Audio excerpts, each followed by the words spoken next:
Fala pessoal, olha, tenho novidades sobre o caso da Americanas que provavelmente ouviu falar. E já aviso para você, é muito pior do que se imaginava.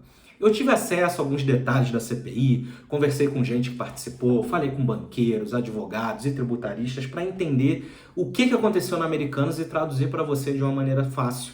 E também te explicar que o buraco é muito mais embaixo. Tem 3 fatores aqui que a gente precisa analisar. Vamos lá.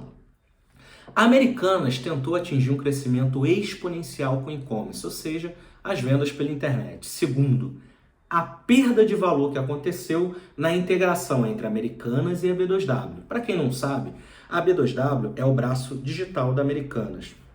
E-commerce, marketplace, fintechs e afins. Terceiro, a inconsistência contábil, a tal da inconsistência contábil, não foi uma causa, mas sim uma consequência. Vamos para a tradução dessa bagunça aqui do que aconteceu. A Americanas, ao perceber que o consumidor consumiria cada vez mais pela internet, não apenas pela loja física, viu na B2W uma grande oportunidade. Foi aí que o problema começou a acontecer. Pessoal, a B2W é uma empresa que consome muito caixa. Para você ter uma ideia, ela recebeu 5 injeções de capitais. 2011, 2014, 2016, 2017 e 2020. Então você pega e pensa assim, uma empresa que consome muito caixa, e aí você junta os fatores, faturamento a qualquer custo, fluxo financeiro descasado, vendas com margens muito apertadas e estoque desalinhado com as vendas, isso fez com que a sinergia entre a Americanas e a B2W fosse um desastre econômico. Agora, presta muita atenção no que eu vou falar para você, porque isso é fundamental para você entender o que aconteceu lá. O caixa da empresa, galera, começou a apertar, ou seja, a corda ficou mais forte no pescoço. Com isso, eles tiveram que fazer o que muitas empresas fazem, o chamado follow-on, ou seja, uma oferta de ações da empresa como forma de captar dinheiro para tapar esse buraco cada vez maior. Lá eles estão muito consumistas, hein? Em 2020, por exemplo, eles captaram 8,2 bilhões de reais, ou seja, taparam o sol com a peneira. Eles até conseguiram resolver um problema de curto prazo, mas eles não resolveram o problema de longo prazo. Para você ter uma ideia do tamanho do buraco que eles se enfiaram, preste atenção nisso aqui. De um lado, eles captaram 8,2 bilhões.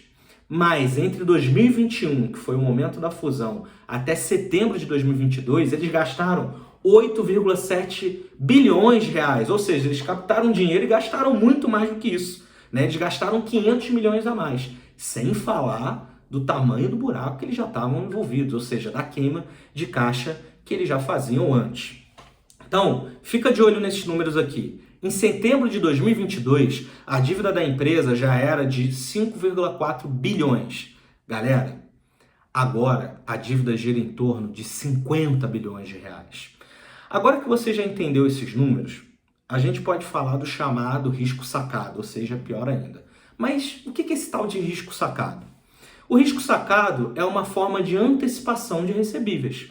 No caso de uma empresa, ela precisa antecipar os pagamentos que ela tem a receber de um fornecedor porque ela prestou algum serviço ou vendeu algum produto. Então, por exemplo, vamos exemplificar aqui para ficar mais fácil.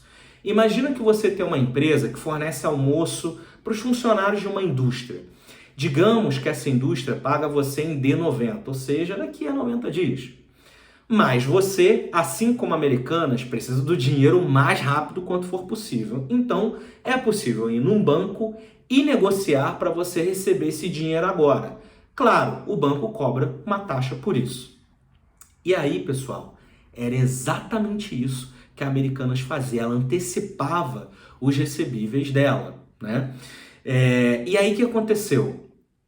Ela antecipou esses recebíveis, só que ele não era suficiente. Então não adiantou captar dinheiro, não adiantou antecipar recebíveis, porque as empresas continuavam consumindo muito caixa. Ou seja, saía muito mais dinheiro do que entrava na companhia, né? Então assim, pessoal, tal qual um avião que nunca cai somente por um único erro, o caso da Americanas é a mesma coisa, é uma série de fatores. E assim, galera, o que aconteceu na Americanas prejudicou o mercado como um todo, porque fez os bancos ficarem mais restritos na concessão de crédito. E essa restrição na concessão de crédito foi um dos fatores que afetou a 123 Milhas e o Hotel Urbano. Lembra que eu falei para vocês para ficar antenado na situação macroeconômica? É justamente por isso. Então, se a gente pudesse compilar esses fatores, seriam mais ou menos esses aqui. O conselho e a diretoria não foram competentes em estancar essa queima de caixa demasiada. Outro fator, a necessidade de resultado de curto prazo prejudicou a sinergia entre as empresas e a cultura das empresas no longo prazo. Outro fator também, políticas inadequadas de pagamento de bônus. E, por fim, as falhas de governança corporativas e processos ineficientes levaram à inconsistência contábil e que, nesse caso, não foi a causa, mas sim uma consequência. Então, a pergunta que fica é: houve má fé? Isso provavelmente a gente nunca vai saber. Mas também tem outra pergunta que todo mundo quer saber. E o pessoal lá do 3G Capital, os bambambãs, os gurus, o sabe tudo. E aí, eles sabiam ou não sabiam? Essa pergunta eu deixo para vocês responderem aqui nos comentários. Fala aqui o que vocês acham. E claro, caso eu tenha certeza do que aconteceu, se os sócios do 3G Capital sabiam ou não, eu vou trazer essa informação aqui para vocês. Forte abraço, sucesso e bons negócios!